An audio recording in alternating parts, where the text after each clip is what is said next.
प्राचीन समय की बात है। एक बड़ा समृद्ध राज्य था जहां ज्ञान, कला और बुद्धिमत्ता का बहुत सम्मान किया जाता था। उसी राज्य में रहते थे दो प्रसिद्ध लोग।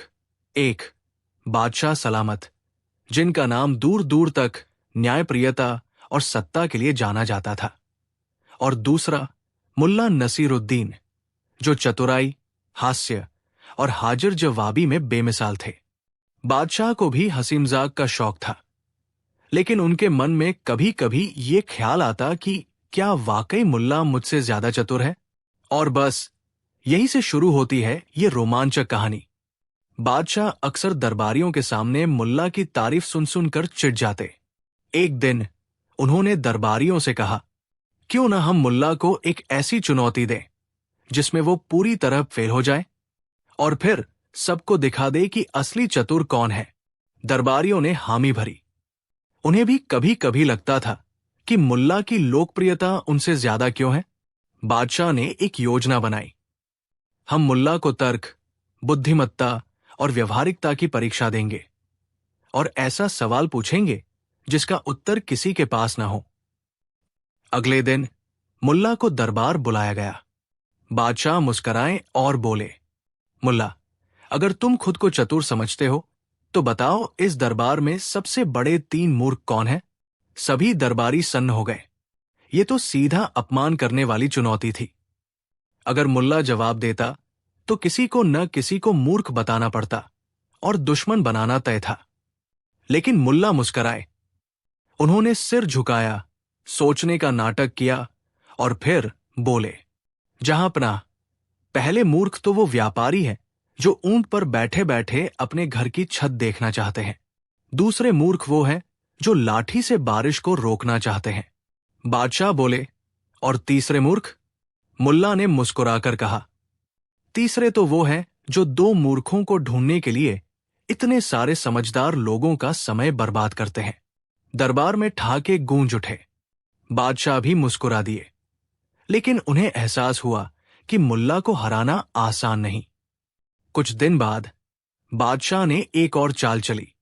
उन्होंने मुल्ला को आम जनता के बीच भेजा, पर इस बार बिना राज चिन्ह, बिना गार्ड्स और बिना तामझाम के। आदेश था, जाओ मुल्ला, इस पूरे बाजार में घूमो और सबको यकीन दिलाओ कि तुम ही राजा हो। अब यह परीक्षा थी, सिर्फ शब्दों से अपना रुतबा साबित करने की। मुल्ला ने क्या किया? उन्होंने शहर के चौराहे पर एक ऊंचा मंच बनवाया और वहां जाकर खड़े हो गए। उन्होंने जोर से कहा, सुनो सुनो, आज से मैं इस राज्य का राजा हूं। लोग हंसने लगे। अरे, ये तो मजाक कर रहा है। मुल्ला बोले, अगर मैं पागल हूं तो मुझे रोकिए, और अगर मैं सही हूं तो मुझे सलाम कीजिए। कुछ सिपाही आए और बोले, राजा सिर्फ बादशाह हो सकते हैं। मुल्ला ने कहा, तो फिर बादशाह ने मुझे क्यों भेजा है ये साबित करने कि मैं राजा हूं? क्या वो खुद राजा नहीं रहे? लोग चुप हो गए और मुल्ला ने धीरे से जोड़ा, राजा वही होता है जिसे लोग माने। और देखिए, आप सब मेरी बात सुन रहे हैं। बादशाह को यह सुनकर गुस्सा भी आया और हंसी भी। उन्होंने सोचा, अब तो कोई फाइनल चाल चलनी चाहिए। अब की बार बादशाह ने सोचा, मुल्ला को डराया जाए। उन्होंने दरबार में सबके सामने पूछा, मुल्ला, अगर तुम इतने ज्ञानी हो तो बताओ, तुम्हारी मृत्यु कब और कैसे होगी? ये एक चाल थी, क्योंकि इस सवाल का कोई सही जवाब नहीं हो सकता। लेकिन मुल्ला ने शांतिपूर्वक जवाब दिया, जहांपनाह, मेरी मृत्यु आपके 1 दिन बाद होगी। बादशाह चौंक गए। क्यों? मुल्ला ने कहा, क्योंकि जब तक आप जिंदा हैं मुझे कोई खतरा नहीं, और अगर आप नहीं रहे तो फिर मुझे जीकर क्या करना? पूरे दरबार में सन्नाटा। बादशाह समझ गए, मुल्ला ने ऐसा जवाब दिया कि न उसे गलत कहा जा सकता है, न चुनौती दी जा सकती है।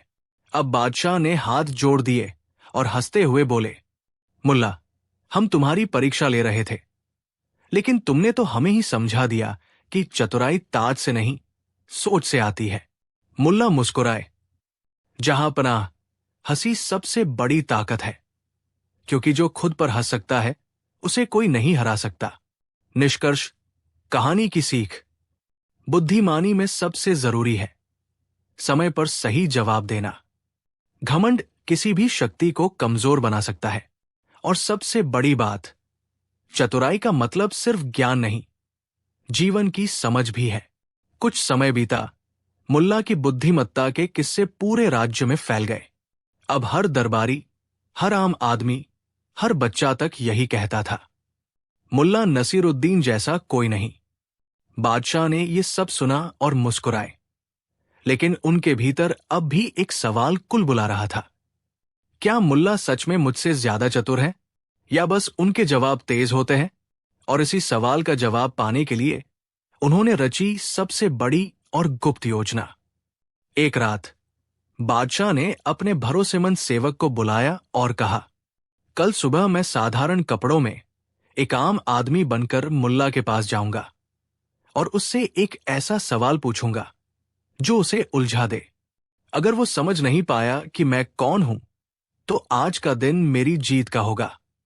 अगली सुबह एक बूढ़ा, झुका हुआ, फटे कपड़े पहना आदमी अपनी लाठी टेकते हुए मुल्ला के घर पहुंचा। मुल्ला आंगन में बैठे थे, अपने गधे से बातें कर रहे थे। तभी वो बूढ़ा आदमी बोला, मुल्ला साहब, एक सवाल है। अगर एक व्यक्ति राजा हो लेकिन खुद को नहीं पहचानता, और एक व्यक्ति गरीब हो पर सब उसे राजा माने, तो असली राजा कौन? मुल्ला मुस्कराए। सवाल गहरा था, लेकिन मुल्ला ने गधे की तरफ देखा, फिर बूढ़े की आंखों में झांका और बोले, आप पहले बताइए, आपने ये सवाल अपने लिए पूछा है या मेरे लिए? बूढ़ा हंसा नहीं, न चौंका, उसने बस सिर हिलाया। तभी मुल्ला बोले, असली राजा वो होता है जो खुद को पहचानता है, क्योंकि जब तक इंसान अपनी असलियत को नहीं जानता, वो चाहे जो पहने, चाहे जहां बैठे, वो भ्रम में जी रहा है। बूढ़े की आंखों में आंसू आ गए। उसने अपनी दाढ़ी सहलाई और धीमे से अपना नकली दांत निकाला। फिर बोला, मुल्ला, मुझे पहले ही पता था तुम मुझे पहचान जाओगे। मुल्ला मुस्कराए। जहां अपना, अगर कोई बूढ़ा आदमी इस तरह सोचने लगे कि वो मुझे बुद्धि में हरा सकता है, तो या तो वो राजा है या फिर आप। बादशाह अब हंसते हंसते दोहरा हो गए। उन्होंने कहा, मुल्ला, आज से तुम सिर्फ इस राज्य के चतुर इंसान नहीं, बल्कि मेरे आधिकारिक सलाहकार हो, जो हर बात को हंसी में भी गहराई से समझा सकता है। उन्होंने दरबार में ऐलान किया, मुल्ला नसीरुद्दीन को राज्य का सरकारी हंसमंत्री और ज्ञान गुरु घोषित किया जाता है। कहानी की सीख, बुद्धिमत्ता सिर्फ दिमाग से नहीं, दिल से भी आती है। जो व्यक्ति हंसी में भी जीवन का सत्य दिखा दे, वही असली ज्ञानी होता है। और एक चतुर इंसान वही है जो किसी को नीचा दिखाए बिना सबको हंसाकर सच्चाई कह दे। कहानी 2। एक समय की बात है। एक छोटा सा शहर, संकरी गलियां, मिट्टी के घर, और उनमें बसते थे वो लोग जो जीवन को हंसी और बुद्धि के संग जीते थे। और इन गलियों का सबसे अनोखा बाशिंदा था मुल्ला नसरुद्दीन का घर। साधारण मगर साफ सुथरा। नसरुद्दीन का घर छोटा था, पर उसका दिल बड़ा। हर रोज कोई न कोई आता, कभी सलाह लेने, कभी मुफ्त की चाय पीने। पर उस दिन जो हुआ, वो तो हद ही पार कर गया। सुबह का वक्त, नसरुद्दीन अपने आंगन में बैठे हैं, चाय पी रहे हैं। दरवाजे पर दस्तक होती है। नसरुद्दीन मुस्कराते हुए, अरे, आज इतनी सुबह कौन आ गया? लगता है कोई मेहमान है। चलो देखता हूं। द्वार खोलते हैं। सामने 4 आदमी खड़े हैं, बनावटी मुस्कान और दिखावटी नम्रता के साथ। पहला आदमी, सलाम मुल्ला साहब, सुना है आप बहुत मेहमान नवाज हैं, तो हम सोचने लगे क्यों ना आपकी मेजबानी का स्वाद चखा जाए। दूसरा आदमी, और क्या, सुना है आपके यहां की चाय में जादू होता है। तीसरा और चौथा आदमी सिर हिलाते हैं। नसरुद्दीन हंसते हुए, अरे जनाब, मेरे दरवाजे पर आए हो तो मेहमान ही समझे जाओ। आओ, भीतर आओ। मेहमान अंदर आते हैं, जमकर चाय, नमकीन, फल आदि खा रहे हैं। नसरुद्दीन सोचते हुए, हूं, इन सब के पेट से ज्यादा तो नीयत भरी हुई लगती है। लगता है ये सिर्फ खाने पीने के लिए आए हैं। रात हो गई, मेहमान जाने का नाम नहीं ले रहे। तीसरा आदमी, मुल्ला जी, रात हो गई है, अब तो रुकना ही पड़ेगा। चौथा आदमी, और हां, खाने में कुछ खास बना लेना, शाही पुलाव, कोफ्ते और मीठे में शीर खुरमा तो होना ही चाहिए। सब हंसते हैं। नसरुद्दीन फीकी मुस्कान देता है। नसरुद्दीन धीरे से, जरूर, पर अब ये बर्तन भी तो पूछ रहे हैं, क्या हम भी बोल सकते हैं? अगली सुबह मेहमान सोकर उठते हैं, खाने की तलाश में इधर उधर देखते हैं। नसरुद्दीन चुपचाप बैठा है। चारों मेहमान उसके पास आते हैं। पहला आदमी, मुल्ला जी, नाश्ता? नसरुद्दीन, अरे हाँ, मैं तो भूल ही गया। पर सोचो, कल रात जब मैं खाना बनाने गया तो बर्तन बोल उठे। दूसरा आदमी, क्या बर्तन बोले? नसरुद्दीन, हाँ, मैंने कढ़ाई निकाली, वो बोली, मुल्ला, माफ करो, इन लोगों के लिए मत पकाओ, ये मेहमान नहीं, मुफ्तखोर है। तीसरा आदमी, बर्तन बोले, ये मजाक है क्या? नसरुद्दीन, फिर थाली बोली, इनके लिए खाना, और फिर थाली खुद भूखी रहे? नहीं, अब और नहीं। सब चौंकते हैं। चौथा आदमी, मुल्ला, ये कैसी बातें कर रहे हो? बर्तन कैसे बोल सकते हैं? नसरुद्दीन गंभीर होते हुए, अरे, जब तुम जैसे लोग बिना शर्म के मेहमान बनकर मुफ्त में खा सकते हो, तो मेरे बर्तन भी क्यों ना बोले? मेहमान शर्मिंदा, सब सिर झुकाते हैं। पहला आदमी, माफ कीजिए मुल्ला, हमने आपकी मेहरबानी का गलत फायदा उठाया। नसरुद्दीन, मेहमान वो होता है जो दिल से आता है, सिर्फ पेट से नहीं। अब अगर वाकई मेहमान बनकर आओ तो खाना भी मिलेगा, दुआएं भी। लेकिन अगर मुफ्तखोरी ही मकसद हो तो मेरा बर्तन भी अब जवाब देगा। चारों आदमी चुपचाप बाहर निकलते हैं। नसरुद्दीन मुस्कराता है। इस तरह नसरुद्दीन ने बिना गुस्से, बिना शोर के अपनी बुद्धिमानी से ऐसे लोगों को सबक सिखाया जो मेहमान बनकर स्वार्थी मेजबान खोजते हैं। और इसीलिए आज भी लोग कहते हैं, अगर बर्तन भी बोलने लगे तो समझ लो मुल्ला नसरुद्दीन आसपास है। मुल्ला बर्तन को देखते हुए मुस्कराते हैं। नसरुद्दीन, चलो आज तुम सबको पॉलिश कर दूं, क्या पता फिर कोई असली मेहमान आ जाए। असली मेहमानदारी दिल से होती है और उसकी कद्र वही करता है जो खुद मेजबान बनने की काबिलियत रखता हो। कहानी 3। एक दिन मुल्ला नसीरुद्दीन अपने गधे के साथ बाजार से लौट रहे थे। रास्ते में एक पुराना दोस्त मिला। वो बोला, अरे मुल्ला, तुम अभी इसी गधे के साथ घूमते हो? ये तो बेवकूफ जानवर है, तुम्हें तो अब घोड़ा लेना चाहिए। मुल्ला मुस्कुराए और बोले, मित्र, इस गधे से मैंने जिंदगी की सबसे बड़ी सलाह पाई है। वो दोस्त हंस पड़ा। गधा और सलाह? अब ये मत कहना कि वो बोलता भी है। मुल्ला बोले, बोलता तो नहीं, लेकिन उसकी चुप्पी में वो बातें हैं जो इंसान की चीखों में नहीं होती। लोग अब इकट्ठा हो गए। सब जानना चाहते थे कि गधे ने क्या कहा। मुल्ला ने एक किस्सा सुनाया। एक बार मैं बहुत परेशान था। हर कोई मुझे सलाह दे रहा था। कोई कहता था दाएं जाओ, कोई बाएं। मैं उलझन में था कि किसकी मानूं। तब मैंने सोचा, चलो इस गधे से ही पूछते हैं। मैंने गधे से कहा, तेरे हिसाब से मुझे किधर जाना चाहिए? गधा रुका और वही खड़ा रहा। मैं चिढ़ गया, कुछ तो बोल। लेकिन उसने कुछ नहीं कहा। तब मुझे समझ आया, जो इंसान हर सलाह पर भागता है वो गधे से भी ज्यादा मूर्ख होता है। गधा वही खड़ा रहा, शांत, संतुलित, स्थिर। और उस दिन से मैंने सीखा, कभी कभी रुक जाना और खुद की सुनना ज्यादा जरूरी है।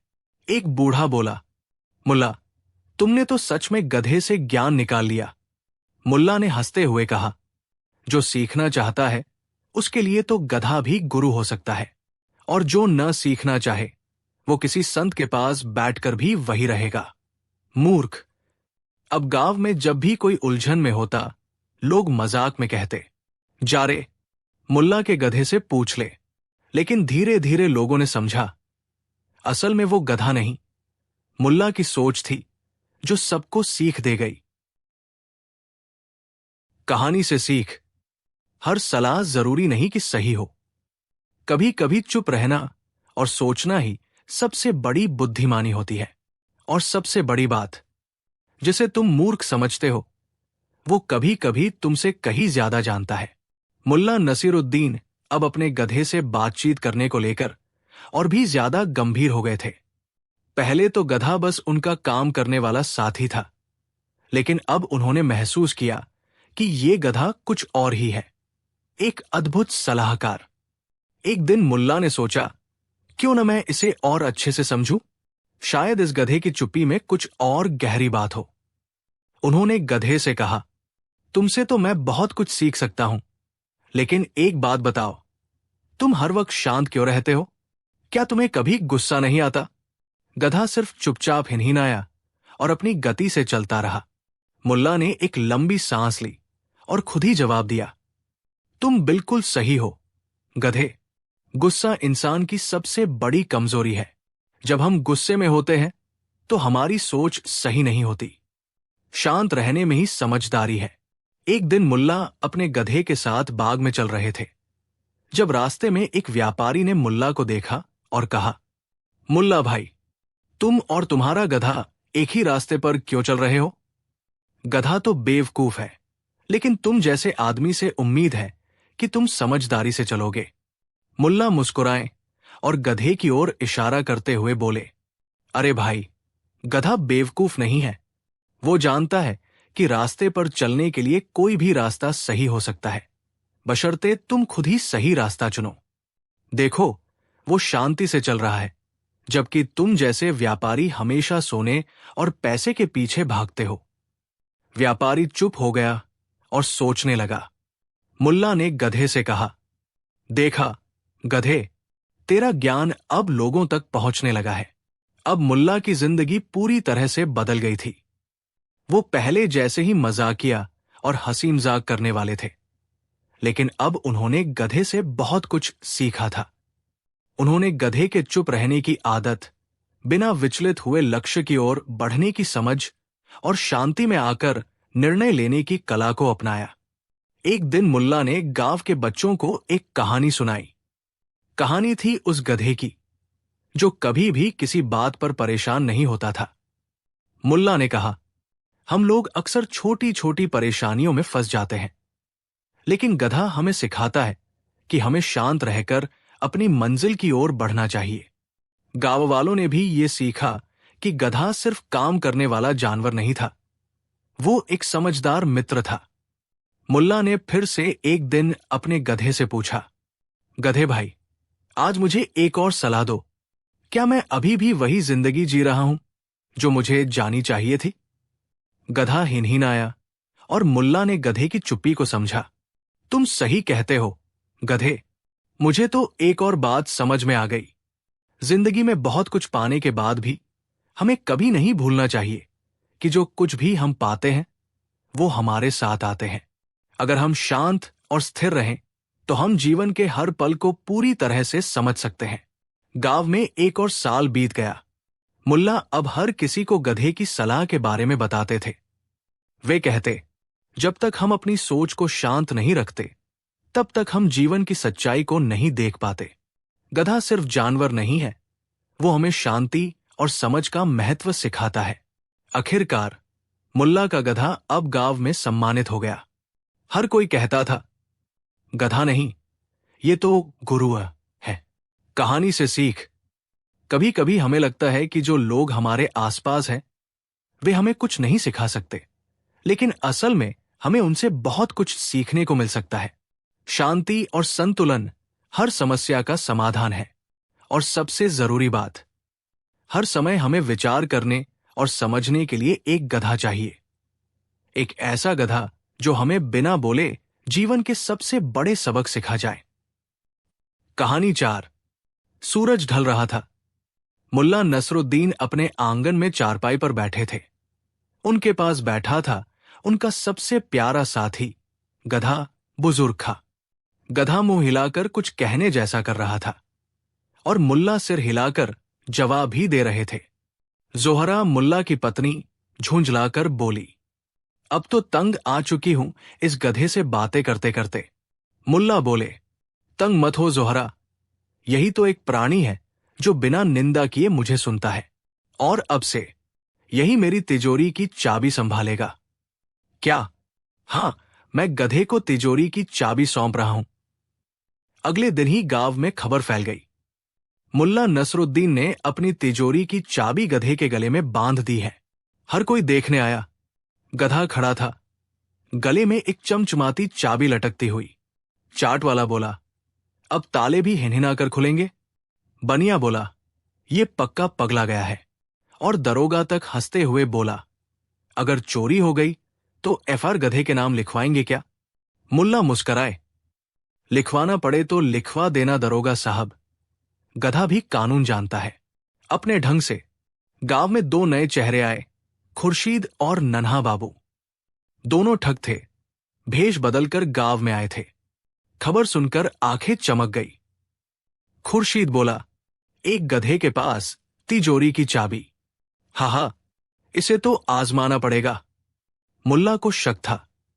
वो तिजोरी के कमरे के बाहर खुद लेटने लगे, लेकिन चुपचाप अपने गधे बुजुर्ग खां से बोले, आज रात तेरी परीक्षा है बुजुर्ग, चाबी तो तेरे पास है, अब देख कौन हाथ लगाता है।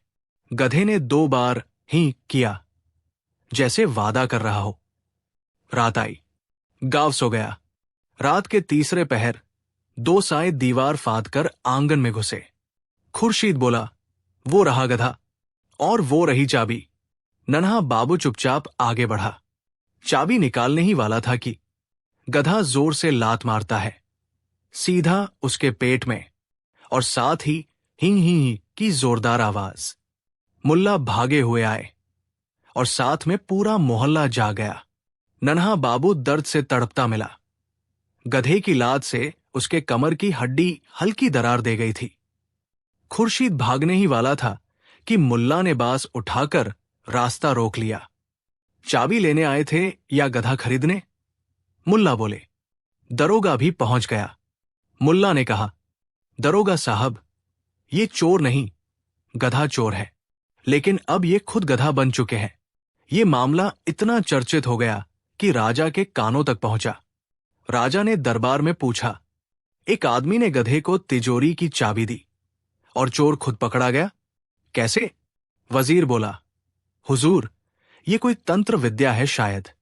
राजा ने फरमान जारी किया, मुल्ला को बुलाया जाए, और उसका गधा भी। अगले दिन दरबार में एक अनोखा दृश्य था। मुल्ला सफेद कुर्ता, पीली पगड़ी में आए और उनके साथ गधा, गले में चमचमाती चाबी। राजा ने पूछा, मुल्ला, तुमने गधे को चाबी क्यों दी?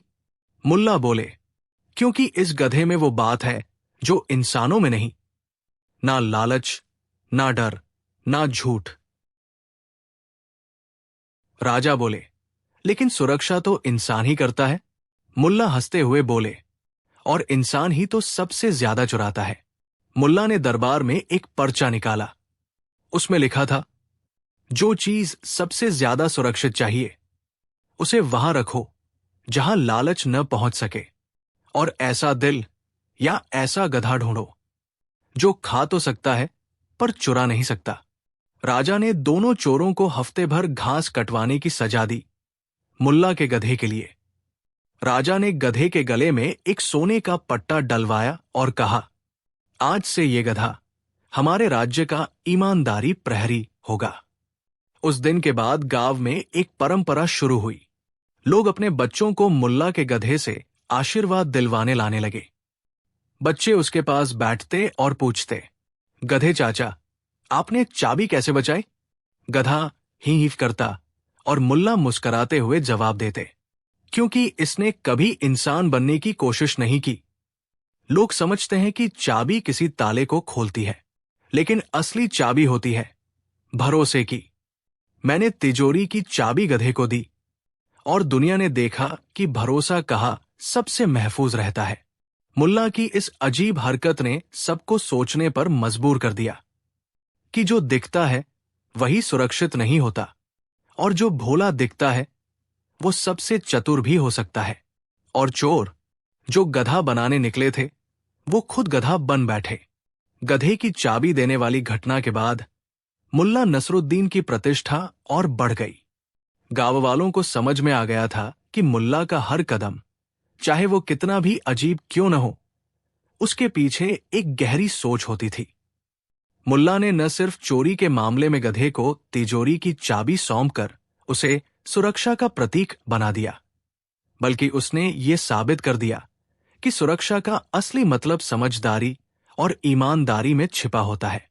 अब गांव में हर कोई मुल्ला और उनके गधे बुजुर्ग खां की ओर देखने लगा। बच्चों के लिए वो कोई राजा की तरह हो गए थे, मगर गधा बुजुर्ग खां खुद को किसी नायक से कम नहीं समझता था। वो न सिर्फ तिजोरी की चाबी का संरक्षक था, बल्कि वो अब गांव की सुरक्षा के लिए गोपनीय प्रहरी बन चुका था। गांव वालों ने अपना समय निकालकर गधे को देखने और उसे सम्मान देने के लिए आना शुरू कर दिया। कभी बच्चे, कभी बुजुर्ग, सब उसे दुआएं देने आते। मुल्ला के गधे का जीवन अब बदलाव की ओर बढ़ने लगा था। लेकिन जैसा कि हम जानते हैं, मुल्ला नसरुद्दीन की जिंदगी में एक दिन आराम नहीं होता। एक दिन एक और अजनबी गांव में आकर मुल्ला से मिलने के लिए आया। वो था धर्मपाल।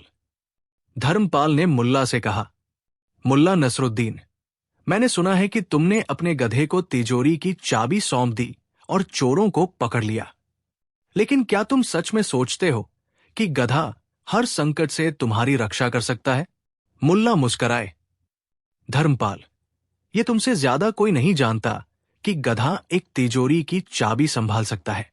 वो न सिर्फ तिजोरी की रक्षा करता है, बल्कि वो हमें एक सीख देता है कि असली सुरक्षा केवल ताले और चाबियों में नहीं, बल्कि विश्वास और ईमानदारी में है। धर्मपाल ने कहा, ठीक है मुल्ला, मुझे ये चुनौती स्वीकार करनी है। मैं तुम्हारे गधे को चुनौती देता हूं कि वो अपनी चाबी की सुरक्षा में कोई चूक न करे। धर्मपाल ने अगले दिन एक गहरी चुनौती दी। उसने गांव के सबसे प्रसिद्ध तिजोरी की चाबी छिपा दी और कहा, अब इस चाबी को खोजना, देखना गधा क्या कर पाता है। गांव वाले बड़े उत्साहित थे।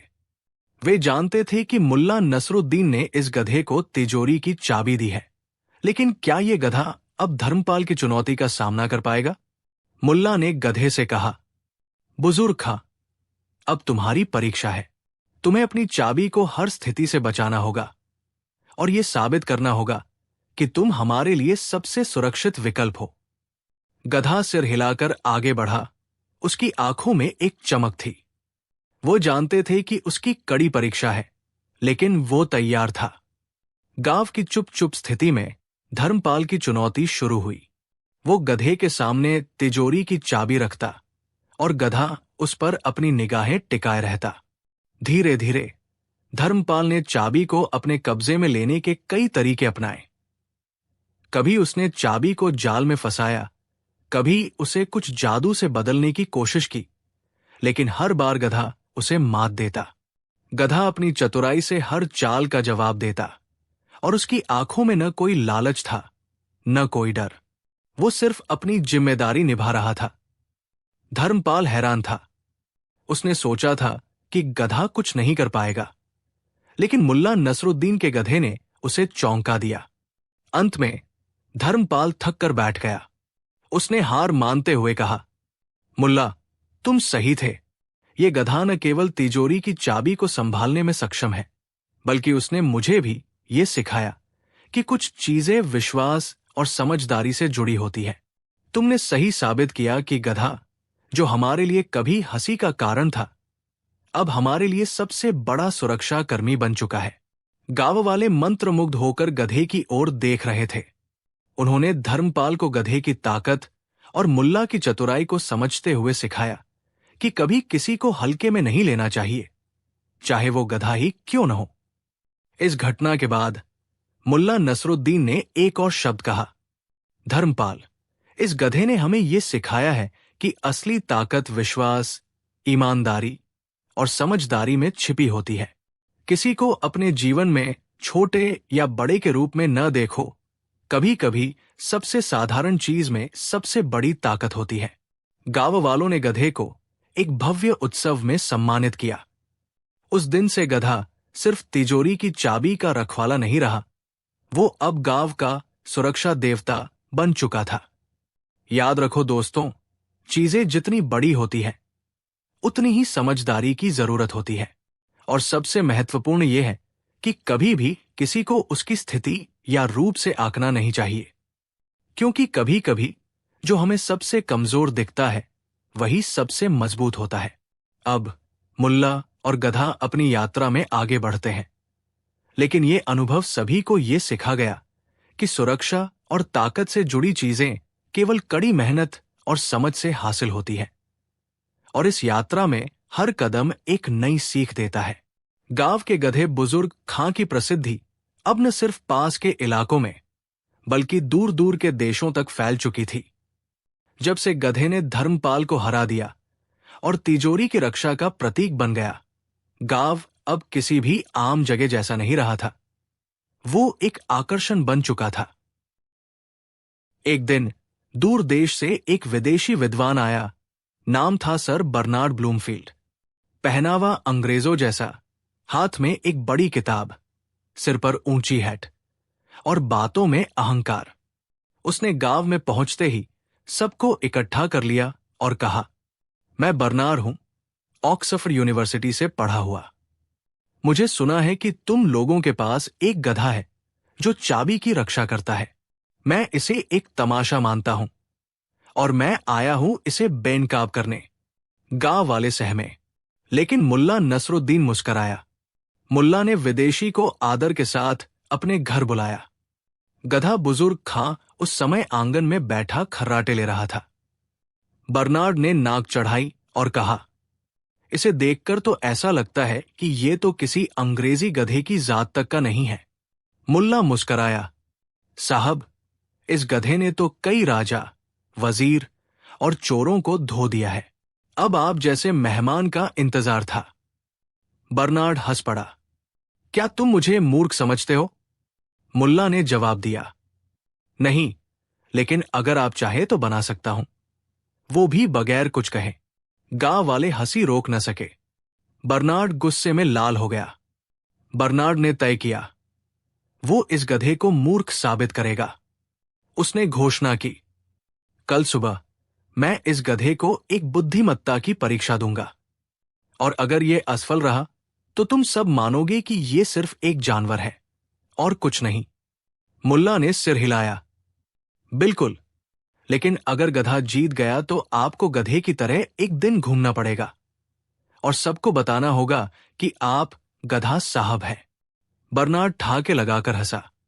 डील। अगली सुबह गांव की चौपाल में भीड़ लग गई।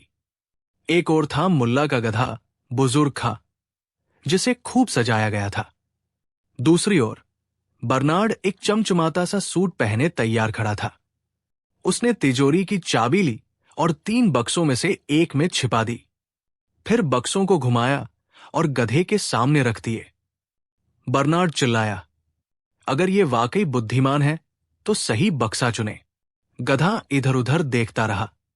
फिर उसने एक बक्से को सूंघा और उस पर जोर से दुलत्ती मारी।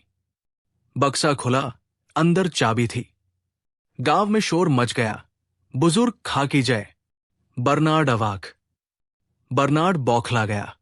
बोला, ये तो इत्तेफाक था, मैं एक और परीक्षा लूंगा। अब उसने 3 आदमी खड़े किए, जिनके हाथ में एक एक चाबी थी, 2 नकली, एक असली। बर्नार्ड बोला, अब गधा बताए असली चाबी किसके पास है। गधा फिर चला। पहले आदमी के पास गया, सूंघा, कुछ नहीं। दूसरे के पास गया, सूंघा, कुछ नहीं। तीसरे के पास गया और उसके पांव पर बैठ गया। तीसरे के हाथ में असली चाबी थी। गांव में फिर हंसी और तालियां गूंज उठीं। अब सबकी नजर बर्नार्ड पर थी। मुल्ला बोला, अब आपका वादा? बर्नार्ड शर्म से मरा जा रहा था। मुल्ला ने उसे एक नकली पूंछ दी, कान बांध दिए और कहा, अब कहिए, मैं गधा साहब हूं और मुझे बुजुर्ग खां से सीख लेनी चाहिए। बर्नार्ड ने कहा, मैं गधा साहब हूं। पूरा गांव हंसी से लोटपोट।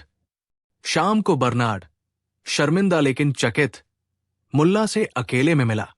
मुल्ला, ये गधा सिर्फ चालाक नहीं, बहुत संवेदनशील भी है। इसकी हरकतें मानो इंसान से बेहतर हों। मुल्ला बोला, कभी कभी हम जिनसे सबसे कम उम्मीद करते हैं, वही हमें सबसे बड़ा सबक सिखाते हैं। बर्नार्ड ने गधे का सिर सहलाया और बोला, अब मुझे वापस जाकर अपने विश्वविद्यालय में एक नया विषय शुरू करना होगा। गधों से क्या सीखें? कुछ महीनों बाद गांव में एक पत्र आया ऑक्सफोर्ड से। बुजुर्ग खां को विशेष आमंत्रण, विश्वविद्यालय में गधा शास्त्र पर भाषण देने हेतु। मुल्ला ने जवाब भेजा, बुजुर्ग खां अब गांव की तिजोरी का रखवाला है, वो कहीं नहीं जा सकता, लेकिन अगर विश्वविद्यालय गधे की सेवा में आना चाहे, स्वागत है। गांव की छोटी सी चौपाल में अब रोज पर्यटक आते।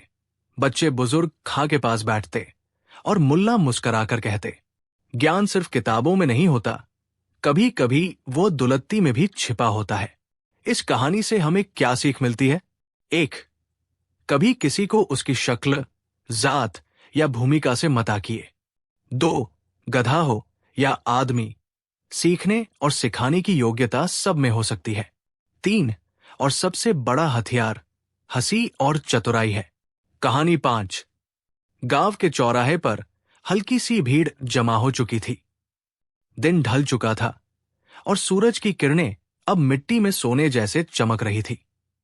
लोग अपने अपने कामों से निपटकर आराम करने की तैयारी में थे। तभी गांव के 3 खास लोग वहां पहुंचे, गफ्फार, सलीम और फकरू। ये तीनों अपने आप को बहुत होशियार समझते थे, लेकिन हकीकत में इतने मूर्ख थे कि कब क्या कह जाएं, खुद उन्हें भी नहीं पता होता था। लेकिन आज इनका इरादा था मुल्ला नसीरुद्दीन की परीक्षा लेने का। गफ्फार ने कमर कसते हुए कहा, आज हम सबके सामने मुल्ला से ऐसे सवाल पूछेंगे कि उनकी अक्ल चकरा जाएगी। भीड़ में कुछ लोग हंसने लगे तो कुछ चुपचाप तमाशा देखने खड़े हो गए। थोड़ी ही देर में मुल्ला नसीरुद्दीन वहां से गुजरते दिखाई दिए। सर पर टेढ़ी टोपी, आंखों में चमक और चाल में वही पुरानी मस्ती। तीनों दौड़कर उनके पास पहुंचे। गफ्फार ने मुस्कुराते हुए कहा, मुल्ला साहब, एक सवाल है, आखिर आसमान इतना ऊंचा क्यों है? मुल्ला थोड़ी देर तक ऊपर आसमान की ओर देखने लगे, फिर बोले, बहुत अच्छा सवाल है। एक बार मैंने खुद अल्लाह से पूछा था, ऐ खुदा, तूने आसमान इतना ऊंचा क्यों बनाया? तो जवाब आया, अगर नीचे होता तो मूर्ख लोग रोज सिर मारते रहते और मेरे दरवाजे जल्दी टूट जाते। भीड़ में हंसी की लहर दौड़ गई। सलीम बोला, चलो मान लिया। अब मेरा सवाल, मुर्गी पहले आई या अंडा? मुल्ला ने अपनी दाढ़ी सहलाई और बोले, बहुत सरल है। सबसे पहले तो ये बताओ कि तुम किसके जन्मदिन पर आए हो, अपनी मां के या अपने बेटे के?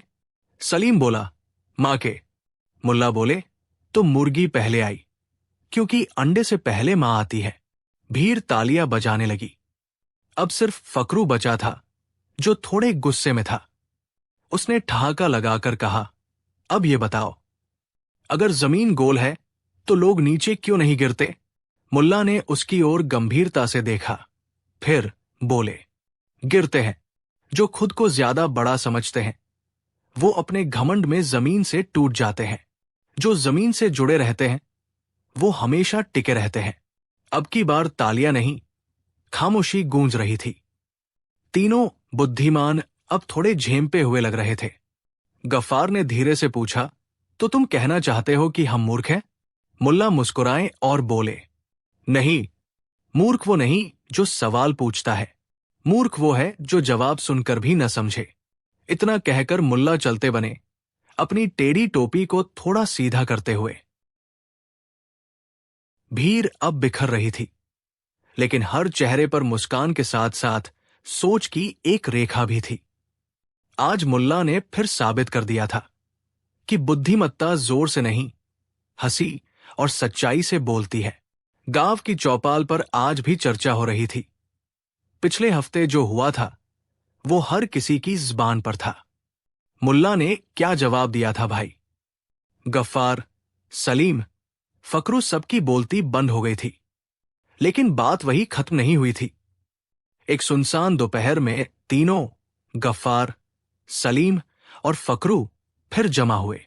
गफ्फार ने अपनी मटमैली पगड़ी ठीक करते हुए कहा, भाई लोग, पिछली बार हमारी बेइज्जती हो गई, लेकिन अब की बार हम तैयारी करके आएंगे। फकरू ने कहा, हमें ऐसे सवाल पूछने होंगे जिनका जवाब कोई भी इंसान नहीं दे सकता। सलीम बोला, सवाल नहीं, चालें चलनी होंगी। ऐसा जाल बिछाऊं कि मुल्ला उसमें उलझ जाए। तीनों ने सिर हिलाया। प्लान बन चुका था और इस बार सिर्फ सवाल नहीं होंगे, पूरा नाटक होगा। अगले दिन गांव में एक नया चेहरा दिखा। पीले कपड़ों में एक साधु, माथे पर तिलक और हाथ में चमकती माला। लोग जमा होने लगे। साधु ऊंचे स्वर में बोला, मैं दूर हिमालय से आया हूं, सत्य की खोज में। फिर उसने कहा, लेकिन मुझे एक सवाल का उत्तर चाहिए। क्या झूठ और सच के बीच कोई अंतर नहीं है? लोग चुप हो गए। इतने में भीड़ में से एक आदमी बोला, इसका जवाब तो मुल्ला नसीरुद्दीन दे सकता है। सबकी निगाहें इधर उधर दौड़ने लगी और कुछ ही देर में मुल्ला अपनी टेढ़ी टोपी और मुस्कान के साथ वहां पहुंच गए। मुल्ला साधु को देखकर मुस्कुराए। झूठ और सच के बीच अंतर जानना है? पहले ये बता दीजिए, आप साधु हैं या नाटकबाज? भीड़ हंस पड़ी। साधु सक्काया। मुल्ला आगे बोले, झूठ और सच में फर्क पूछ रहे हो तो समझ लो। झूठ वो है जो खुद को साधु दिखाए लेकिन मन में चालबाजी रखे। सच वो है जो साधारण लगे लेकिन दिल में ईमानदारी हो। अब साधु की माला भी कांपने लगी थी। भीड़ ने पकड़कर उसकी पगड़ी उतारी। नीचे निकला फकरू। लोगों ने फिर तालियां बजाई। ये थी पहली चाल और पूरी तरह फेल। कुछ दिन बाद एक और नई अफवाह फैली। इस बार गफ्फार ने मुल्ला को फंसाने के लिए तर्कशास्त्र सीखा है। गांव की पाठशाला में सभी को बुलाया गया। गफ्फार मंच पर चढ़ा और बोला, अगर ईश्वर सर्वशक्तिमान है तो क्या वो इतना बड़ा पत्थर बना सकता है जिसे वो खुद भी न उठा सके? भीड़ एकदम शांत हो गई। गफ्फार ने आंखें मटकाते हुए कहा, अगर हाँ तो वो सर्वशक्तिमान नहीं, क्योंकि पत्थर नहीं उठा सका। अगर नहीं तो भी सर्वशक्तिमान नहीं, क्योंकि वो पत्थर बना ही नहीं सका। सबने सोचा, अब मुल्ला क्या बोलेगा? मुल्ला धीरे धीरे खड़े हुए और बोले, वाह गफ्फार, तुमने दिमाग का खूब इस्तेमाल किया। लेकिन एक बात बताओ, अगर तुम इतनी ही अक्ल रखते हो तो ये बताओ कि तुम मूर्ख हो या नहीं? गफ्फार बोला, अगर कहूं नहीं तो लगता है मैं झूठ बोल रहा हूं। अगर कहूं हाँ तो बात खत्म। मुल्ला बोले, तो यही तुम्हारे सवाल का जवाब है। जो अपने को तर्क में उलझाता है वो सच से दूर हो जाता है। ईश्वर का काम तर्क से नहीं, अनुभव से समझो। भीड़ अब हंस नहीं रही थी, सब सोच रहे थे। सलीम ने आखिरी दाव खेलने का फैसला किया। उसने पूरे गांव में ऐलान करवा दिया, आज रात मैंने एक सपना देखा। मुल्ला नसीरुद्दीन एक चोर बन चुके हैं। अगले दिन चौपाल पर पंचायत लगी। सलीम ने सबके सामने कहा, मेरे सपने में मुल्ला लोगों के घरों में घुसकर सोने की चीजें चुरा रहे थे। अब बताओ, क्या सपनों पर भरोसा नहीं किया जाए? मुल्ला थोड़ी देर चुप रहे, फिर बोले, सपना था? बहुत अच्छा। मैंने भी आज रात एक सपना देखा सलीम, जिसमें तुम मेरे घर आकर मुझे गले लगा रहे थे और रोते हुए माफी मांग रहे थे। भीड़ की हंसी नहीं रुकी। मुल्ला ने आगे कहा, अब बताओ, सपने को सच माने तो तुम्हें चोर कहें या भोला भाला, या फिर मान ले कि सपना सपना होता है और हकीकत उससे कहीं अलग? सलीम का चेहरा उतर गया। तीनों अब चुपचाप बैठे थे। कोई चाल काम नहीं आई। तभी मुल्ला बोले, तुम लोग मूर्ख नहीं हो, लेकिन तुमने अपनी अक्ल गलत रास्ते में लगाई। सवाल पूछो, लेकिन सीखने के लिए। चाले मत चलो, वरना खुद उलझ जाओगे। गफ्फार धीरे से बोला, तो क्या अब हम कुछ नहीं पूछ सकते? मुल्ला बोले, पूछो, लेकिन अब की बार दिल से पूछो, दिमाग से नहीं। सलीम बोला, तो मेरा पहला सच्चा सवाल, हम जैसे लोग जो बार बार गिरते हैं, क्या सच में कुछ सीख सकते हैं? मुल्ला मुस्कुराए, गिरने वाला ही उठना सीखता है। फकरू बोला, और अगर हमें हंसी उड़ाने की आदत है, तो क्या हम कभी गंभीर हो सकते हैं? मुल्ला ने उसकी पीठ थपथपाई। जब हंसी खुद पर आने लगे, तभी गंभीरता जन्म लेती है। 1 साल बीत चुका था। गफ्फार अब गांव के बच्चों को पढ़ाता था, विज्ञान और तर्क की बातें, लेकिन अब अहंकार नहीं था। सलीम अब गाने गाता था, मीठे, सच्चे, दिल को छू जाने वाले। फकरू अब गांव में झाड़ू लगाता था और सबसे पहले मंदिर की सफाई करता। किसी ने पूछा, तुम तीनों में इतना बदलाव कैसे आया? तो जवाब मिला, मुल्ला नसीरुद्दीन के 3 जवाबों ने हमारी जिंदगी के 3 दरवाजे खोल दिए।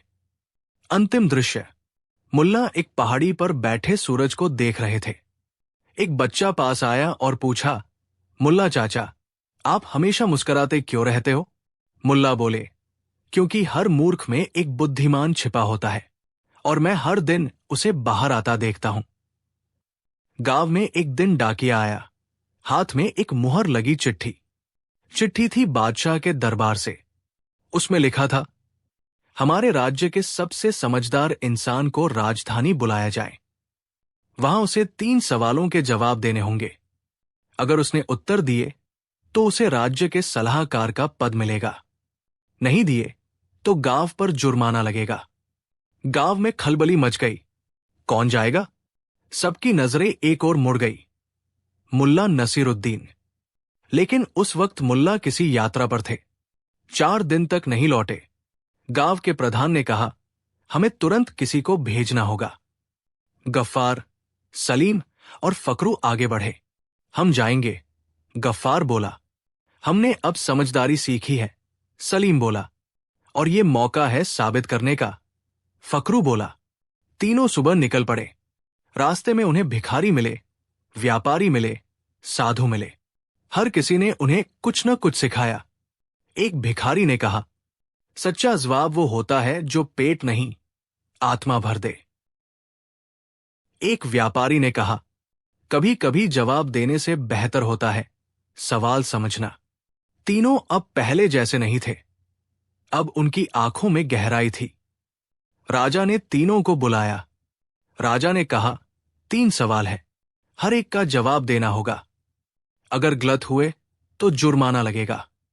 सवाल 1, दुनिया की सबसे बड़ी मूर्खता क्या है? गफ्फार ने सिर झुकाया और कहा, जो आदमी हर बार हार कर भी ये सोचता है कि वो जीत गया, वही सबसे बड़ा मूर्ख होता है। क्योंकि हार से सीखना समझदारी है, लेकिन हार को इनकार करना मूर्खता। राजा मुस्कराया, एक ऐसा झूठ बताओ जो सुनकर सब खुश हो जाएं। सलीम आगे आया और बोला, जब बच्चा गिरता है तो मां कहती है, कोई बात नहीं, तू बहुत बहादुर है। वो जानती है बच्चा डरा हुआ है, पर उसका झूठ उसे हिम्मत देता है। वो झूठ नहीं, उम्मीद है। राजा ने अपनी अंगुली से दाढ़ी सहलाई। वो प्रभावित हुआ। सवाल 3, ऐसा कौन सा सवाल है जिसका कोई जवाब नहीं होता? फकरू कुछ देर सोचता रहा, फिर बोला, जब कोई इंसान खुद से पूछे, मैं क्यों जिंदा हूं, तो इसका जवाब कोई और नहीं दे सकता। ये सवाल सबको खुद ही ढूंढना पड़ता है। अब दरबार में सन्नाटा था। राजा ने सिर झुकाया और कहा, तीनों उत्तर शानदार थे। गांव पर कोई जुर्माना नहीं लगेगा, बल्कि तुम तीनों को मैं राज्य का जन शिक्षक नियुक्त करता हूं। तीनों जब गांव लौटे तो लोग तालियां बजा रहे थे। चारों ओर जश्न जैसा माहौल था। और तभी सामने से आते दिखाई दिए मुल्ला नसीरुद्दीन। टोपी थोड़ी और टेढ़ी थी, चेहरा वैसा ही शांत और मुस्कुराता। गफ्फार दौड़ता हुआ गया और बोला, मुल्ला, हमने कर दिखाया। मुल्ला ने कहा, मैं जानता था। मैं यही देखने गया था कि बिना मेरी मदद के क्या तुम अपनी अक्ल का इस्तेमाल कर सकते हो?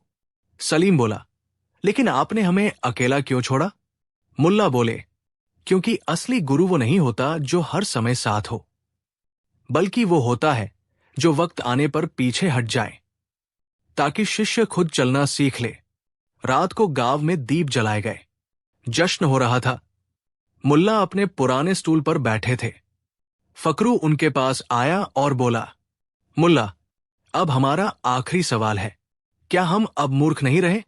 मुल्ला मुस्कुराए, आंखों में चमक के साथ बोले, अब तुम वो बन चुके हो जो सबसे ज्यादा समझदार होता है, वो जो जानता है कि वो सब नहीं जानता। मूर्ख वो होता है जो खुद को सबसे ऊपर समझे, लेकिन जब कोई सीखने लगे, गिर कर उठे और अपने सवाल खुद पूछने लगे, तो समझ लो मूर्खता का अंत हो चुका है। तीनों ने एक दूसरे को देखा और मुस्कुरा दिए। कहानी 6। खीरपुर गांव की गलियों में हवा कुछ खास थी।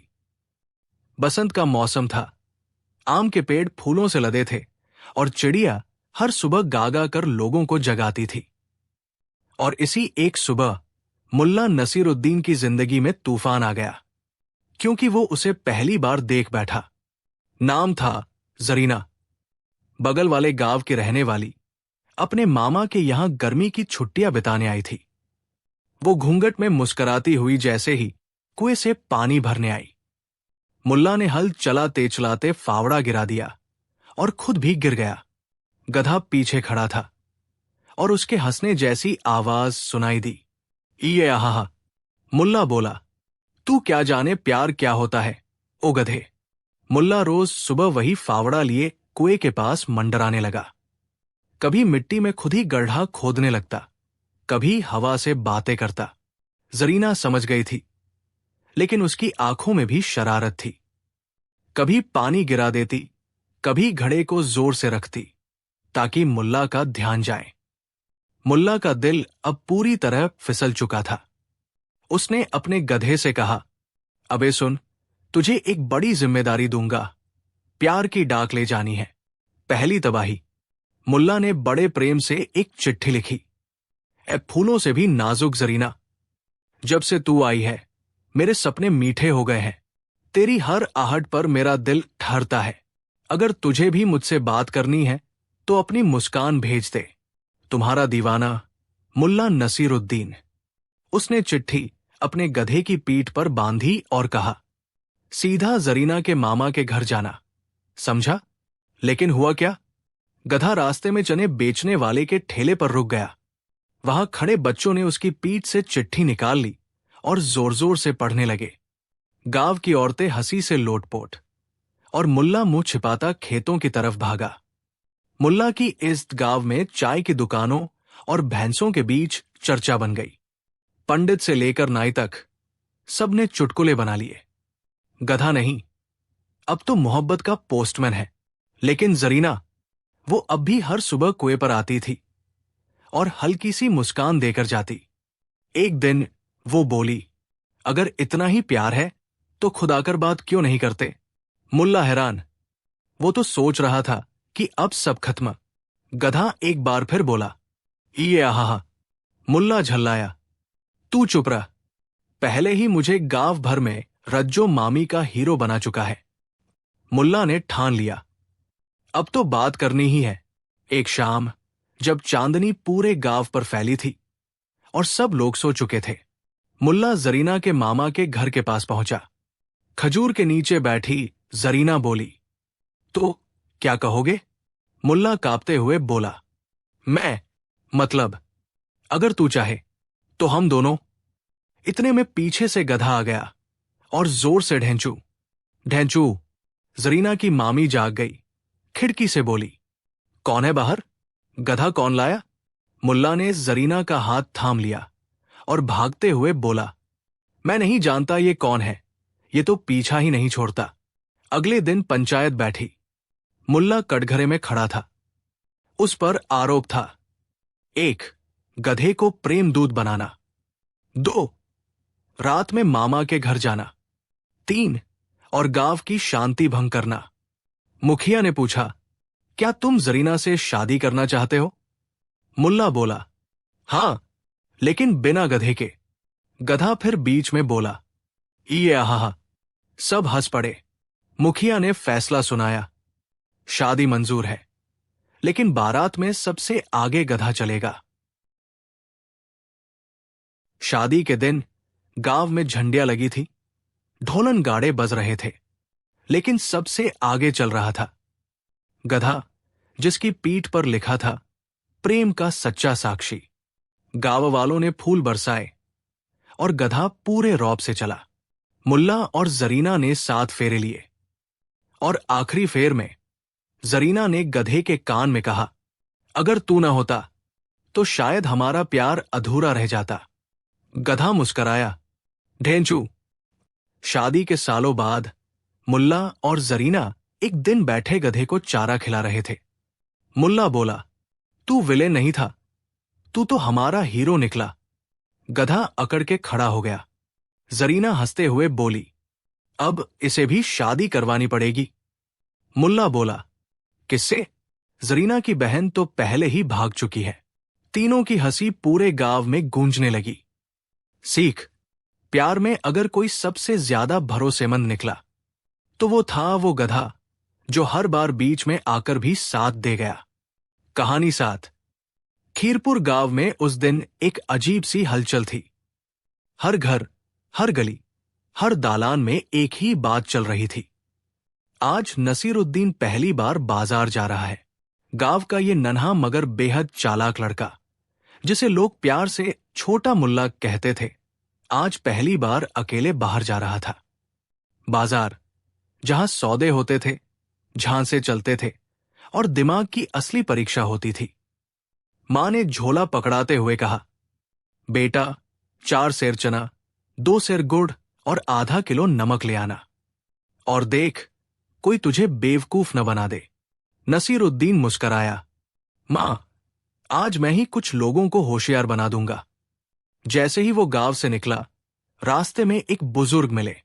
बोले, बेटा बाजार जा रहा है, कुछ सीख लेना वहां से। नसीरुद्दीन बोला, मैं वहां सीखने नहीं, सिखाने जा रहा हूं। बुजुर्ग हंसे, बच्चा है, बातों में दम है।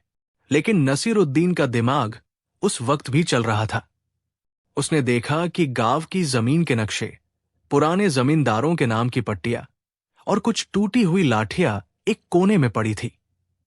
उसने धीरे से वो सब अपनी झोली में भर लिया और बोला, जब तक सौदा ना हो तब तक कूड़ा भी खजाना होता है। बाजार पहुंचा। चारों तरफ दुकानदारों की आवाजें, गहमागहमी और सामान का अंबार। लेकिन नसीरुद्दीन सीधा गया एक नीलामी वाले के पास। नीलामी वाला बोला, क्या बेचना है? नसीरुद्दीन बोला, गांव का हिस्सा। क्या? हां, देखो ये रही जमीन की पट्टियां, ये रहा नक्शा, और ये रही वो लाठी जो कभी पंचायत की ताकत थी। लोग इकट्ठा होने लगे। कोई हंसा, कोई चौंका। नसीरुद्दीन बोला, मैं खीरपुर गांव का वारिस नहीं, लेकिन उसके इतिहास का संग्रह करता हूं, और ये संग्रह मैं नीलाम कर रहा हूं। भीड़ में एक अमीर सेठ बोला, क्या सबूत है कि ये असली है? नसीरुद्दीन बोला, सेठ जी, नकली चीजें आवाज करती है, असली चीजें पहचान बनाती है। ये लकड़ी की लाठी नहीं, एक जमाने की हुकूमत की छड़ी है। दूसरा व्यापारी बोला, और ये नक्शा? ये नक्शा उस खेत का है जहां खीरपुर के पहले राजा ने हल चलाया था। इतिहास की पहली खेती।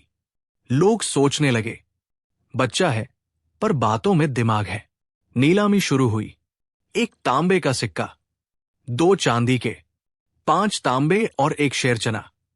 और इस तरह कुछ ही देर में नसीरुद्दीन ने पुरानी लकड़ियां, टूटे कागज और एक नकली नक्शा बेचकर 4 सेर चना, 2 सेर गुड़, 1 सेर नमक और 5 पैसे कमा लिए। अब गांव में खबर पहुंची, अरे, नसीरुद्दीन ने बाजार में खीरपुर का हिस्सा बेच दिया।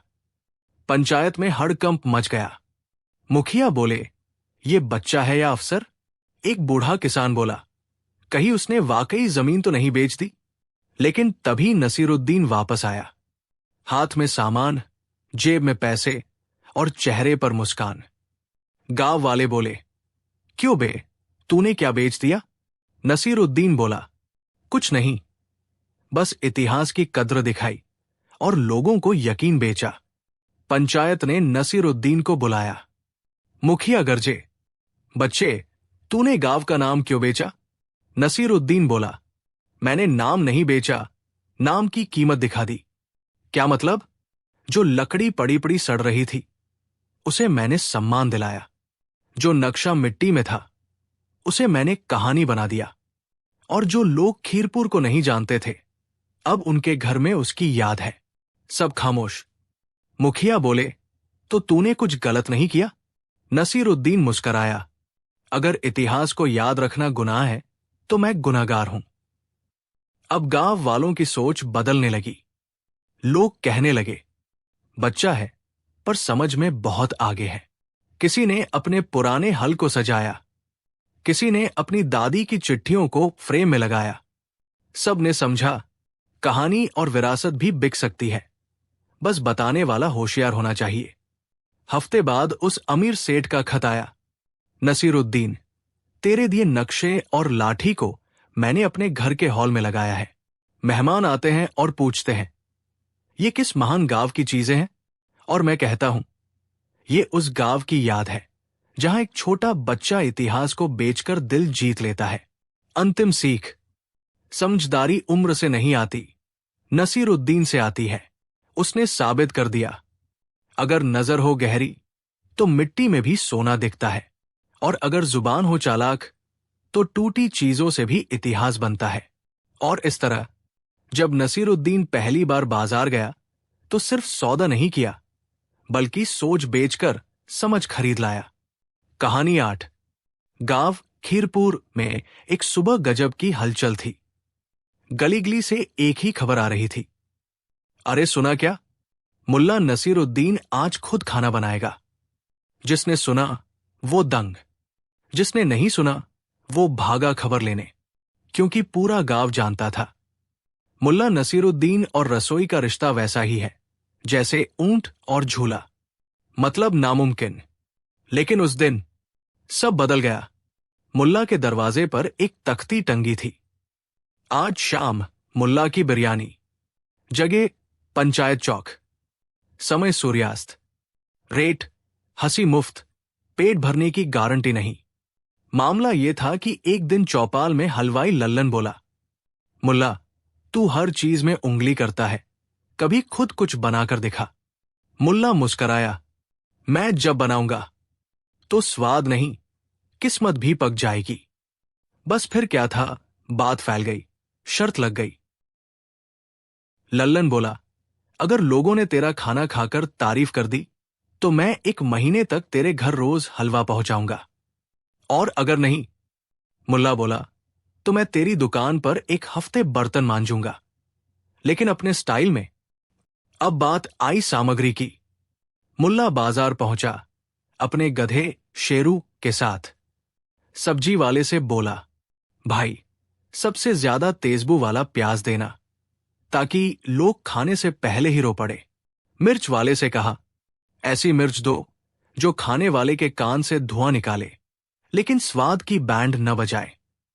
चावल वाले से बोला, ऐसे चावल दो जो जिंदगी में पहली बार खिले हों और फिर कभी न खिले। सब दुकानदार हंसी रोकते रोकते पगला गए। मुल्ला की बातों में दम तो था, लेकिन तरीका था बम। शाम हुई, पंचायत चौक पर सब जमा थे, बच्चे, बूढ़े, जवान, और यहां तक कि बकरी भी। मुल्ला पहुंचा, एक तांबे की बड़ी कढ़ाई, लकड़ी का चूल्हा, और हाथ में पगड़ी की जगह रसोई की टोपी। सबने पूछा, बर्तन धोकर लाया है? मुल्ला बोला, बर्तन तो क्या दिल भी चमका दिए हैं, अब देखो जादू। मुल्ला ने प्याज काटना शुरू किया, आंखों में चश्मा, हाथ में तलवार की तरह तेज चाकू। प्याज ऐसा काटा कि जैसे मच्छर मार रहा हो, हवा में लहराते हुए, स्टंट की तरह। भीड़ हंसते हंसते दोहरी हो गई। फिर लहसुन को ऐसे कुचला कि एक औरत बोली, मुल्ला, इतना जुल्म तो मुर्गा बनने से पहले भी न सहता। अब बात आई मसालों की। मुल्ला ने हर मसाला हवा में उछालकर कढ़ाई में डाला। ये दालचीनी नहीं, प्रेम है जो बिरयानी को गले लगाता है। और ये लौंग, जैसे रिश्तों में थोड़ी तीखापन।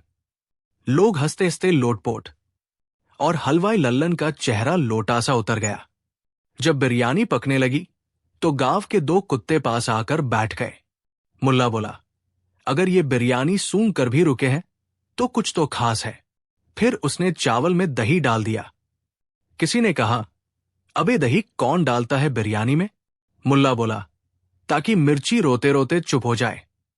फिर गुलाब जल की जगह इत्र डाल दिया। एक बुजुर्ग बोले, मुल्ला, अब ये बिरयानी नहीं, शादी का कार्ड लग रही है। मुल्ला बोला, कम से कम खाने से पहले ही महक तो आएगी। अब बिरयानी परोसी जाने लगी। पत्तल नहीं, पतंग की कटी डोरियों से बने बायोडिग्रेडेबल प्लेट्स। कुर्सियां नहीं, भैंस की पीठ पर बैठाकर भोजन। जो लोग खा रहे थे वो कह नहीं पा रहे थे कि स्वाद कैसा है, क्योंकि कुछ समझ ही नहीं आ रहा था। एक ने कहा, मुंह में बर्फ जैसी ठंडक है, लेकिन मिर्ची आग लगा रही है। दूसरे ने बोला, ये खाने से ज्यादा एक्सपीरियंस है। रात के अंत में पंचायत प्रधान बोले, मुल्ला, ये तूने क्या बनाया? मुल्ला बोला, बिरयानी नहीं, बेहोशानी बनाई है। जो खाएगा, हंसेगा और भूल जाएगा। लल्लन हलवाई को बोलना पड़ा, मुल्ला, तुझे जीत मानता हूं, लेकिन तू हलवा नहीं, हंसी के हलवे का हलवाई है। अब से हर त्योहार पर गांव में मुल्ला भोज होने लगा, जिसमें खाने का स्वाद नहीं, परोसने की कहानी बिकती थी। लोग दूर दूर से आते सिर्फ ये देखने की, मुल्ला इस बार खाने को क्या तमाशा बनाएगा।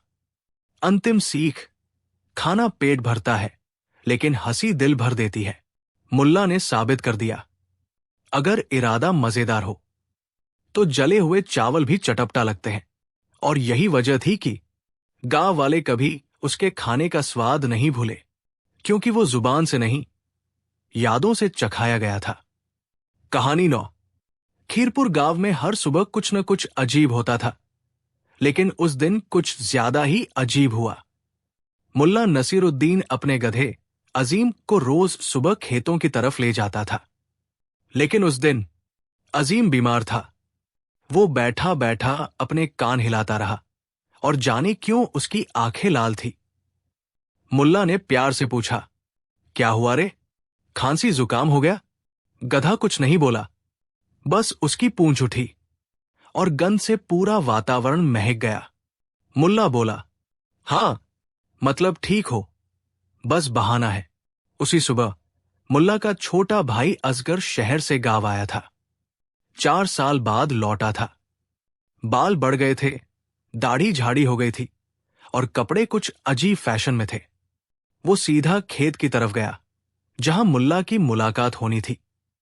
मुल्ला जैसे ही खेत पहुंचा, देखा एक लंबा झब्बी बालों वाला व्यक्ति खेत की मेंढ पर बैठा है, मुंह लटकाए। मुल्ला चौंका, अरे तू तो गधा अजीम है। और बिना कुछ सोचे समझे उसने रस्सी निकाली और उसके गले में डाल दी।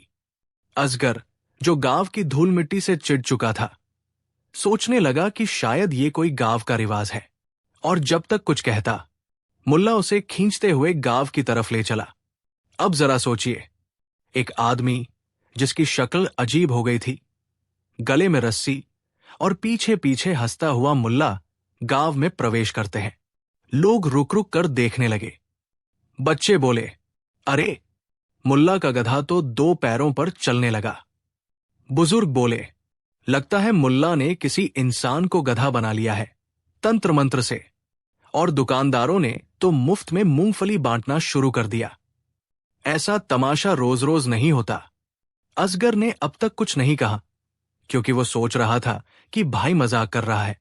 लेकिन जब मुल्ला ने उसे नाद में घास डाली तो उसके सब्र का बांध टूट गया। अबे भाई, मैं तेरा भाई असगर हूं, गधा नहीं। मुल्ला ने घबराकर कहा, ये क्या, तू बोलता भी है? अब मामला गर्म हो गया। गांव की पंचायत बुलाई गई। मुखिया ने पूछा, क्या तुम सच में इंसान हो? असगर बोला, हां, मैं शहर से आया हूं। मुल्ला का छोटा भाई। मुल्ला बोला, लेकिन तू तो बिल्कुल मेरे गधे जैसा दिखता है। वही झब्बे बाल, वही लाल आंखें और वही चाल। गांव के लोग बोले, हाँ हाँ, और घास भी तो सूंघ ली इसने। असगर चिल्लाया, अरे मुझे भूख लगी थी। मुखिया ने सबूत मांगा। असगर ने अपनी जेब से आधार कार्ड निकाला। सबने पहली बार आधार कार्ड देखा और उसे गधे का लाइसेंस समझ बैठे। अब मुल्ला का असली गधा अजीम अभी आ गया। उसे बैलगाड़ी में लाया गया था। मुखिया बोला, अब असली और नकली में फर्क इसी से पता चलेगा। जिसे अजीम पहचान ले वही गधा नहीं है। दोनों को सामने खड़ा किया गया, असगर और अजीम। अजीम ने पहले असगर की तरफ देखा, फिर दुलत्ती झाड़ दी और मुंह फेर लिया। सब बोले, देखो, इसने इसे नकार दिया, मतलब यही इंसान है। मुल्ला बोला, फिर तो असली गधा मैं हो गया जो इसे पहचान नहीं पाया। असगर ने सबको समझाया, शहर में फैशन ऐसा ही होता है। बाल लंबे, दाढ़ी फैली, कपड़े टाइट। गांव वालों ने ठहाके लगाए, भाई हम तो सोच रहे थे कि गधा भी अब फैशन में आ गया। मुखिया ने फैसला सुनाया, आज से असगर का नाम होगा गधा भाई। मुल्ला ने हाथ जोड़कर माफी मांगी। भाई, तू चाहे जैसे भी दिखे, तू मेरा प्यारा भाई है, लेकिन अगली बार आने से पहले बाल कटवा लेना। गधा अजीम भी सामने आया और असगर की टांग चाटने लगा। गांव वालों ने कहा, अब तो भाईचारा भी गधे से सीखो। इस घटना के बाद गांव में एक नया चलन शुरू हुआ, गधा पहचान परीक्षा, जिसमें हर नए आने वाले को अजीम से मिलवाया जाता। अगर वो दुलत्ती खाता, मतलब इंसान। अगर अजीम उससे लिपट जाए, मतलब गधा परिवार का हिस्सा। असगर ने शहर लौटने से पहले कहा, अब मैं खीरपुर को भूल नहीं सकता। यहां मेरा नाम गधा भाई हो गया। और मुल्ला ने गांव की दीवार पर एक बोर्ड टांग दिया, यहां इंसानों को गधे समझा जाता है, लेकिन प्यार से। सीख, कभी किसी की शक्ल देखकर अंदाजा मत लगाओ, वरना वो इंसान हो या गधा, तुम खुद मजाक बन जाओगे। कहानी 10। कहानी शुरू होती है उस दिन जब पूरे गांव में अफवाह उड़ गई। मुल्ला नसरुद्दीन ने एक नई दुकान खोली है, लेकिन ये कोई आम दुकान नहीं थी। ना कोई चाय, ना कपड़ा, ना जूते, ना मसाले। मुल्ला की दुकान थी सवालों की दुकान। बड़ा सा बोर्ड बाहर टंगा था, यहां सवाल बिकते हैं, जवाब मुफ्त में मिलते हैं। छोटे अक्षरों में लिखा था, शर्त यह है कि सवाल सच्चे हों।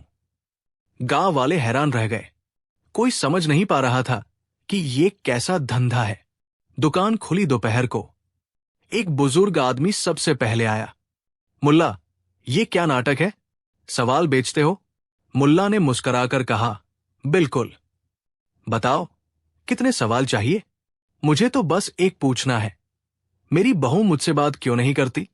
मुल्ला ने कहा, बिल्कुल। ये सवाल एक चवन्नी का है। क्या? सवाल का भी दाम? बिल्कुल, जितना बड़ा सवाल उतनी कीमत। बुजुर्ग ने जेब से चवन्नी निकाली और मेज पर रख दी।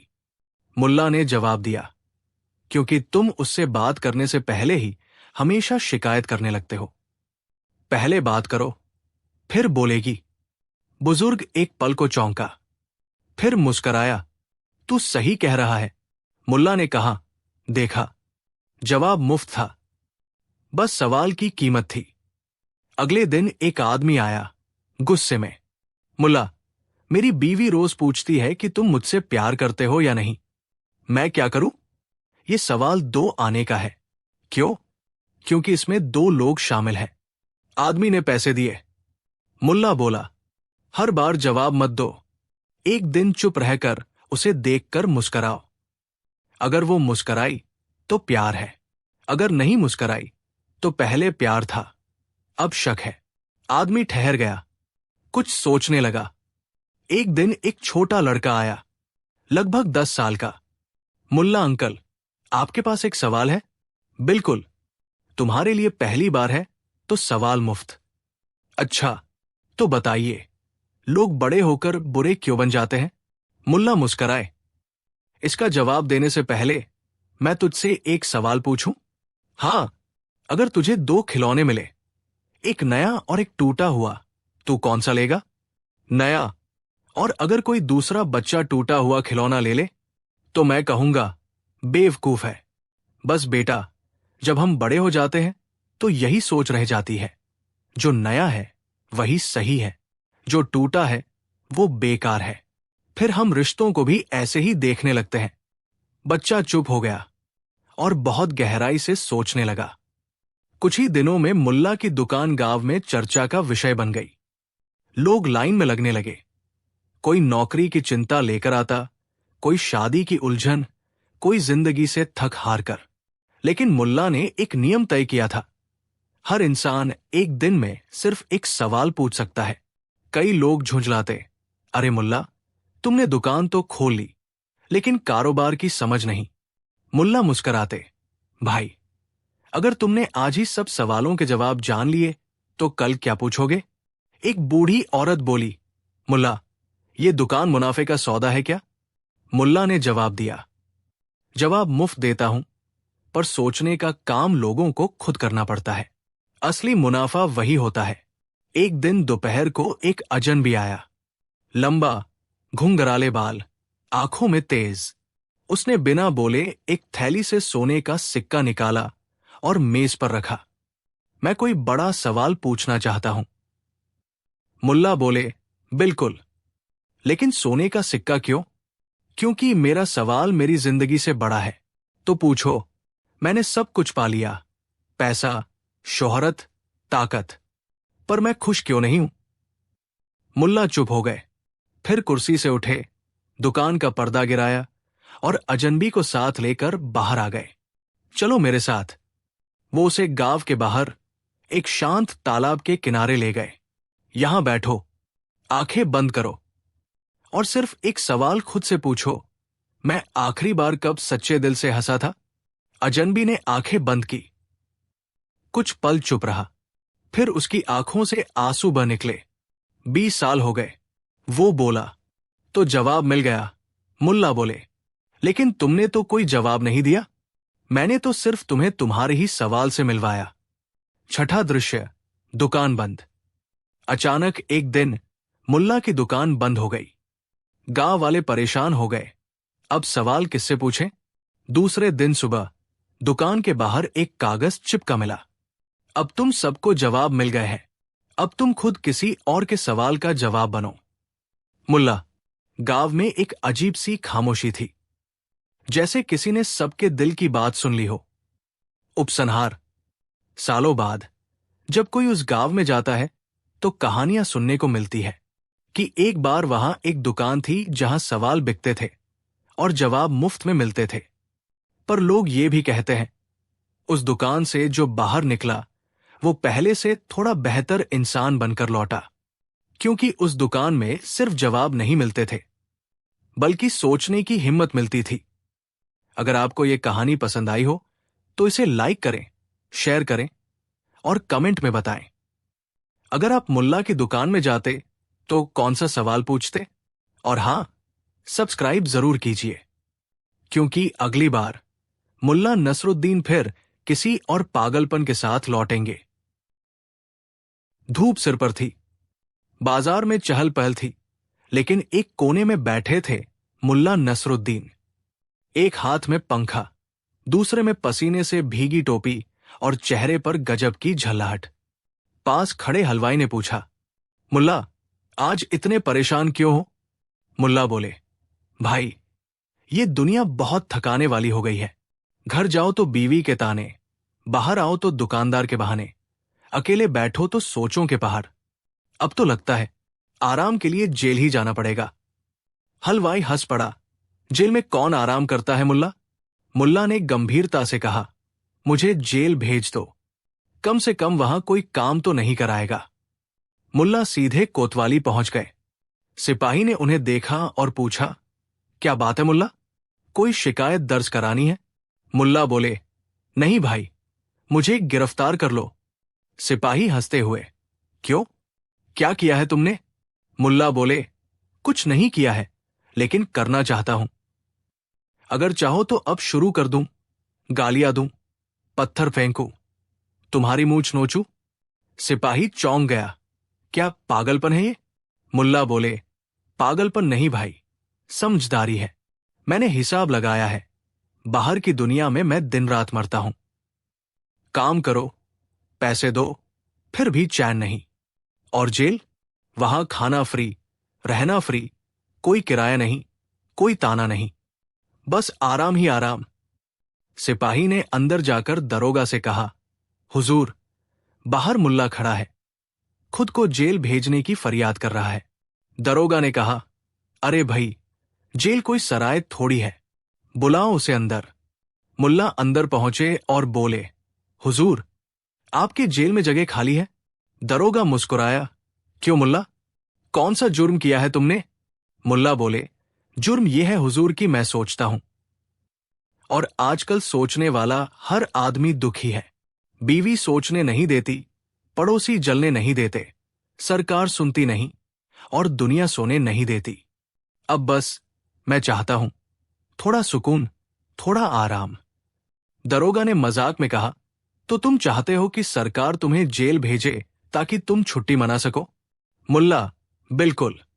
देखिए ना, जेल में सुबह सुबह उठना है, लेकिन बिना बीवी की डांट के। तय वक्त पर खाना, बिना नमक कम है कि शिकायत। कोई किराया नहीं, कोई पड़ोसी नहीं, और सबसे बड़ी बात, सास ससुर की चिट्ठियां भी नहीं आती। दरोगा हंसते हुए, और सजा? मुल्ला आंखें बंद कर बोले, बस यही तो इनाम है हुजूर। दरोगा ने सोचा, चलो इसका दिमाग थोड़ा टटोला जाए। उसने पूछा, ठीक है, जेल जाना है तो पहले एक अपराध करो। चोर बनो, डाकू बनो, या कोई गुनाह करो। मुल्ला बोले, तो सुनो, आज सुबह मैंने अपनी बीवी को कहा, तुम सुंदर हो।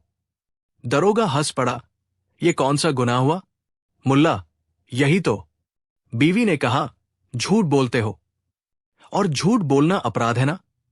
अब तो जेल मिलनी ही चाहिए। दरोगा ने कहा, चलो ठीक है, एक दिन की टेस्ट जेल, देखो कैसा लगता है। मुल्ला को जेल में रखा गया। एक साफ सुथरी कोठरी, एक बिस्तर, एक रोटी और एक गिलास पानी। मुल्ला बिछौना फैलाकर लेट गए और बोले, वाह, क्या शांति है। बाहर पहरेदार हंस रहे थे। पहली बार कोई कैदी खुद बिस्तर सजा रहा है और खुश हो रहा है। मुल्ला ने अपने पहले दिन को एकदम राजा की तरह जिया। सुबह उठे, दरवाजे पर खटखट हुई, चाय आ गई। दोपहर, सादा खाना, लेकिन बिना तानों के। शाम, किताबें पढ़ने को मिल गई। रात, मुल्ला लेटे और बोले, जो आजादी यहां है वो आजाद दुनिया में कहा। अगली सुबह दरोगा ने कहा, मुल्ला, अब निकलो, मजाक बहुत हुआ। ये जेल है, कोई धर्मशाला नहीं। मुल्ला बोले, हुजूर, कम से कम एक हफ्ता और रहने दीजिए।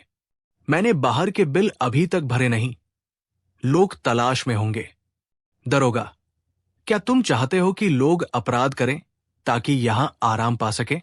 मुल्ला, नहीं हुजूर, मैं तो चाहता हूं लोग सोचें कि असली जेल तो हमारे दिमाग में है, जहां डर, चिंता और झंझट हर पल कैद किए रहते हैं।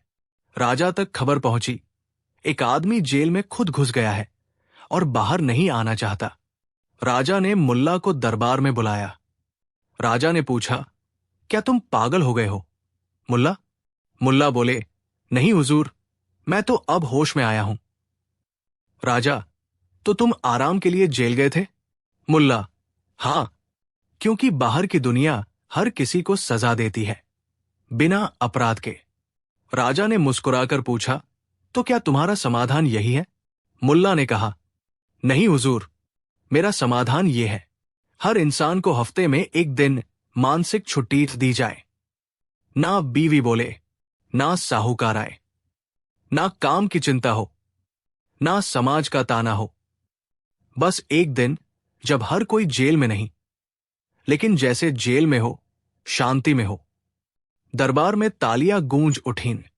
राजा बोला, आज से उस दिन को मुल्ला विश्राम दिवस कहा जाएगा। मुल्ला जब गांव लौटे तो लोग पूछने लगे, कैसा रहा जेल का अनुभव? मुल्ला बोले, जेल में जो चैन है वो दुनिया में नहीं, लेकिन असली बात यह है, अगर तुम अपने मन को शांत कर लो तो बिना जेल जाए भी तुम राजा की तरह जी सकते हो। मुल्ला की इस अजीब मांग में एक गहरा संदेश छुपा था। कभी कभी इंसान को दुनिया से नहीं, खुद से छुट्टी चाहिए होती है, वरना असली जेल तो वही है जो हमने खुद के लिए बनाई है, अपनी सोचों की, अपने तनावों की। तो आप भी सोचिए, क्या कभी आपने भी ऐसी जेल चाही है जहां सिर्फ शांति हो और मुल्ला जैसा आराम?